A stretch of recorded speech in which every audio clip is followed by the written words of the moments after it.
Hey guys, welcome back to my channel. आप सुन रहे थे मेरे साथ love you Zindagi. Love you Zindagi भाग 66। राज को वहां देखकर शीतल हैरान थी। वह कुछ कहती इससे पहले ही राज ने उसकी बाह पकड़ी और गुस्से में अपनी ओर घुमाकर कहा, तो ये सब चल रहा है मेरी पीठ पीछे, इसलिए तुम यहाँ आना चाहती थी ताकि इन लफंगे लोगों के साथ गुलछरे उड़ा सको। ऐसा कुछ नहीं है राज, शीतल ने घबराकर कहा। उसकी आंखों में डर साफ नजर आ रहा था। वह आगे बोल पाती इससे पहले ही सार्थक आया और एक घूसा राज को मारकर कहा, दूर है इससे, समझा।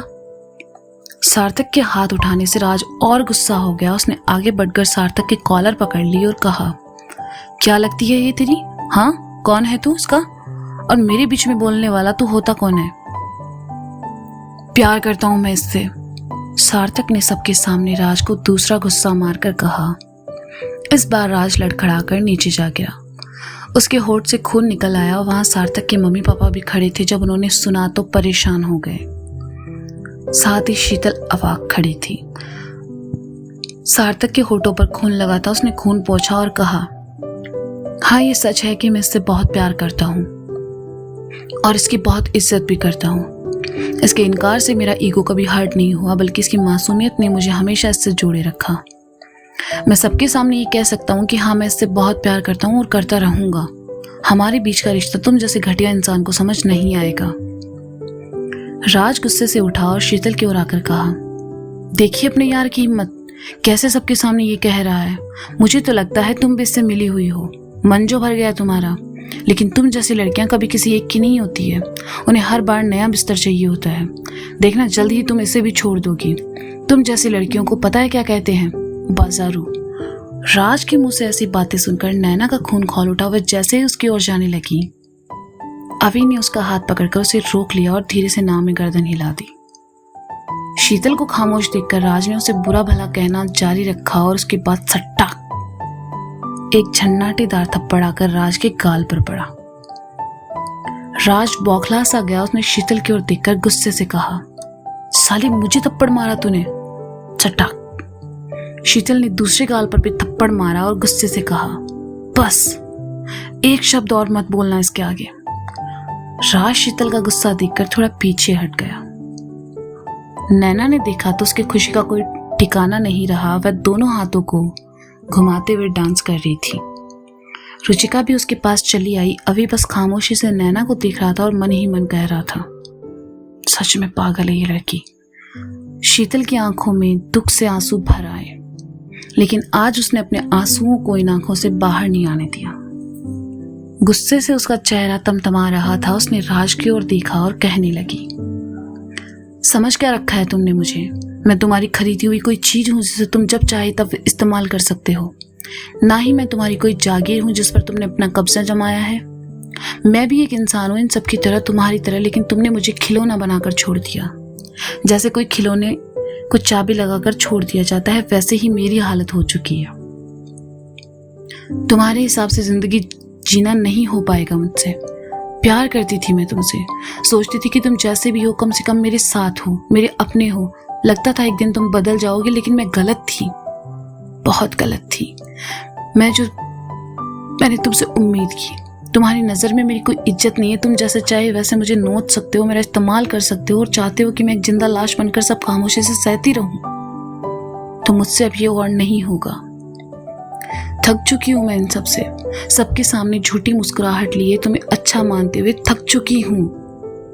कहते हुए शीतल रो पड़ती है और फिर अपने आंसू पोंछकर आगे कहने लगती है, जब तुम मेरी जिंदगी में आए तब मेरा कोई नहीं था।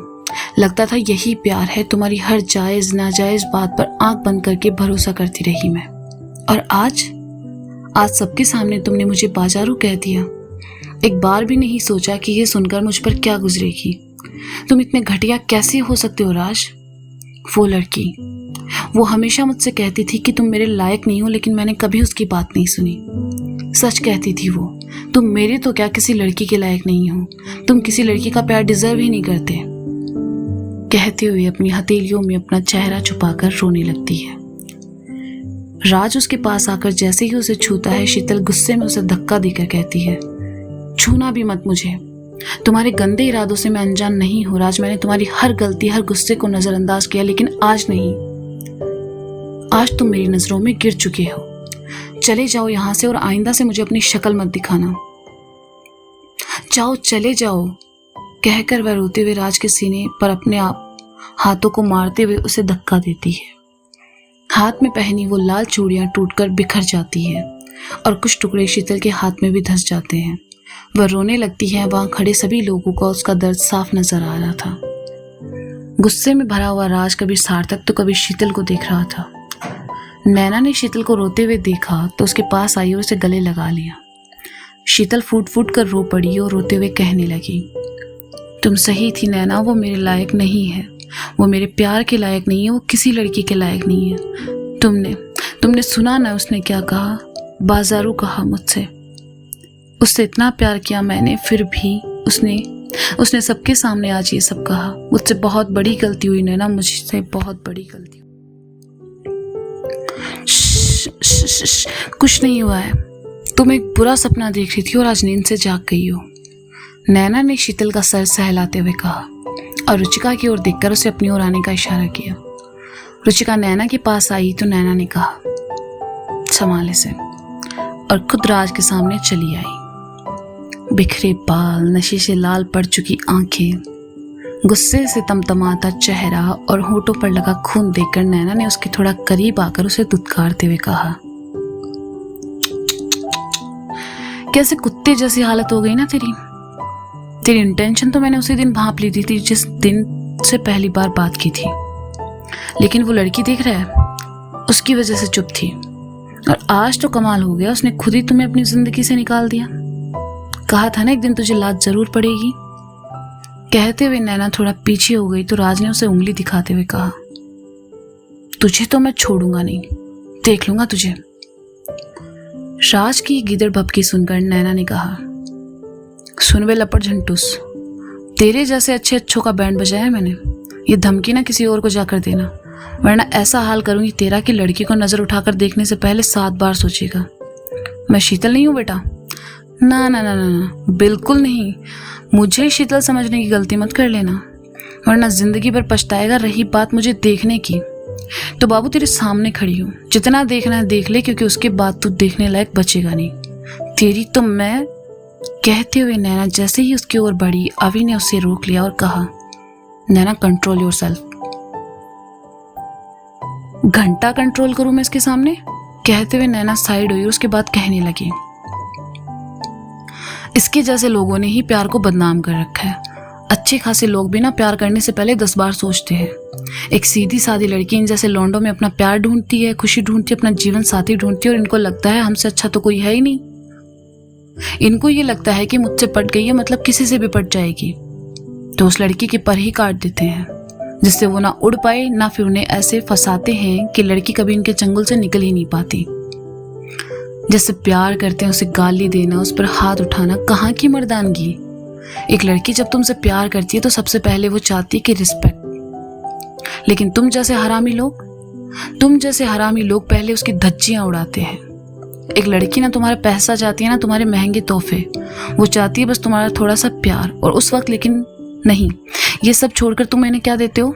जिल्लत, घुटन और डर कि कहीं तुम उन्हें छोड़ ना दो, डर कि वो तुम्हारे बिना रह नहीं पाएगी। क्यों करते हो ऐसा? प्यार किया है, उसे निभाना सीखो, उन्हें किसी के गले का फंदा मत बनाओ। और तू, राज को उंगली दिखाकर नैना आगे कहती है, अभी के अभी अपना मनहूस शरीर उठा और निकल यहाँ से, इससे पहले कि मेरा दिमाग खराब हो। चला जाए यहाँ से, और आज के बाद अगर शीतल के आसपास भी नजर आया तो मुझसे बुरा कोई नहीं होगा। राज ने शीतल की ओर देखा और कहा, जा रहा हूं मैं, और देखना जो थप्पड़ तूने मुझे मारा है ना, इसके लिए एक दिन तू जरूर पछताएगी। कहते हुए राज जैसे ही जाने लगा, नैना ने कहा, अबे ओए सुन। राज को लगा नैना को अपनी गलती का एहसास हुआ है, शायद इसलिए वह उसे रोक रही है। वह पलटा तो नैना उसके पास आई और कहा, एक थप्पड़ तो बनता है यार। कहकर नैना ने खींचकर उसे एक तमाचा मारा और कहा, इसे कहते हैं कनपुरिया कंटाप, क्या समझे? दोबारा धमकी मत देना, वरना अपने पैदा होने पर जिंदगी भर अफसोस करोगे। चलो निकलो। राज अपना गाल सहलाते हुए वहां से चला गया। शीतल अभी भी रोए जा रही थी। प्रोग्राम में भंग पड़ चुका था। सभी एक एक करके वहां से जाने लगी। नैना सार्थक के पास आई। उसके होठ से खून साफ करके कहा, ज्यादा जोर से मारा क्या? बाबू क्या है ना, मोहब्बत में जब तक पिटो नहीं मजा नहीं आता। दो संभालो उससे। और हाँ, आज के बाद अगर उसकी आंखों में आंसू आए ना तो ध्यान रखना, रात से भी बुरा हाल तेरा कर देना है मैंने। सार्थक ने हाँ में गर्दन हिलाई और शीतल के पास चला आया। शीतल ने भीगी पलकों से सार्थक को देखा और वहां से चली गई। रुचिका भी उसके पीछे पीछे वहां से चली गई। नैना अभी के पास आई और कहा, यार पड़ोसी बचा लिया, बाय गॉड तूने। आज ये नहीं होता ना तो ये बंदी जिंदगी भर ऐसे आंसू बहाती। थैंक यू नहीं बोलूंगी तुम्हें, क्योंकि तुमने जो किया है उसे एहसान का नाम देना गलत होगा। दिल कर रहा है कस के तुझे गले लगा लूं, लेकिन नहीं। फिर से वो तुम फीलिंग विलिंग की बातें करने लगोगे। बाद में मिलती हूँ, कहकर नैना वहां से चली गई। अभी उसे जाते हुए दिखता रहा और खुद से कहने लगा, फीलिंग तो दिन ब दिन तुम्हें लेकर स्ट्रांग होने लगी है नैना, पर आज जो तुमने किया उसके लिए मैं जिंदगी भर तुम्हारी रिस्पेक्ट करूंगा। तो गाइज, ये था लव यू जिंदगी भाग 66। इसका अगला भाग आप जल्दी सुनेंगे मेरे चैनल पर। तब तक के लिए शुक्रिया, बाय बाय, अपना ख्याल रखें और सुनती रहें लव यू जिंदगी।